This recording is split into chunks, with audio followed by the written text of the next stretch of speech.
Hello दोस्तों, स्वागत है आप सभी का हमारे यूट्यूब चैनल शेखर एग्रोमो एकेडमी पर। दोस्तों, ये हमारा दूसरा चैप्टर है फायर एंड आइस, जिसका हम आज सेंट्रल आईडी करने जा रहे हैं।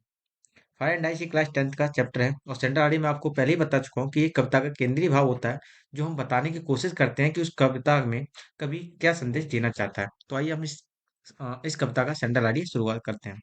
तो the central idea of the poem fire and ice is composed by Robert Frost. मतलब ये जो कविता है वो भी हमारी fire and ice Robert Frost के द्वारा रची गई है। इस दैट इस कविता में भी in this poem the poet has tried to bring the difference between the fire and ice.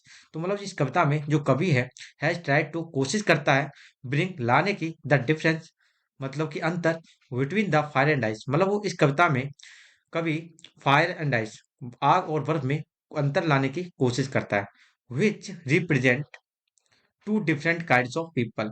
तो हमारी जो आइस है या फायर है वो दो प्रकार के लोगों को रिप्रेजेंट करने का काम करती है।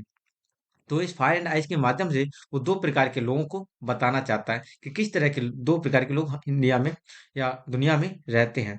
अकॉर्डिंग टू द पोइट, तो इस कवि के अनुसार the word can perish by fire. मतलब जो वर्ड है वो पेरिश होगा। पेरिश का मतलब होता है खत्म होना, बर्बाद होना, फिनिश होना।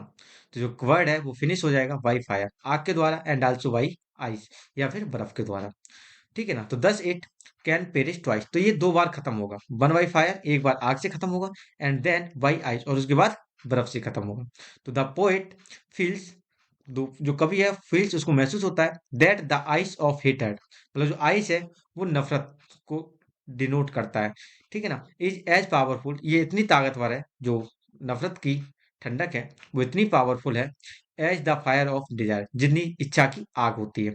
तो to bring complete end of this world, तो आइस ऑफ हेटेड हो या फिर फायर ऑफ डिजायर हो, ये दोनों ही चीज पूरे संसार को कंप्लीट तरीके से एंड करने के लिए सहायक है। मतलब इन दो चीजों की वजह से ये हमारा पूरा संसार है वो खत्म हो सकता है। तो इस कविता में फायर एंड आइस में कवि ने दो चीजों का वर्णन किया है, फायर और आइस शब्दों का। फायर जो है वो तुम्हारा करता है जो लोग डिजायर से, मतलब जिन लोगों की इच्छा ज्यादा होती है, और आइस जो है वो उन लोगों को डिपेंड करता है जो एक दूसरे से नफरत करते हैं।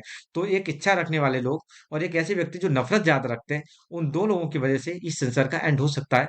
इस कविता के माध्यम से कवि ये हमको संदेश देना चाहते हैं। तो ये था आपका फायर एंड आइस का सेंट्रल आइडिया, जो कि आपके 4 नंबर का एग्जाम में पूछा जाता है। दोस्तों, अगर आपको इसका सेंट्रल आइडिया पसंद आया है तो चैनल को सब्सक्राइब करना और वीडियो को लाइक करना ना भूलें।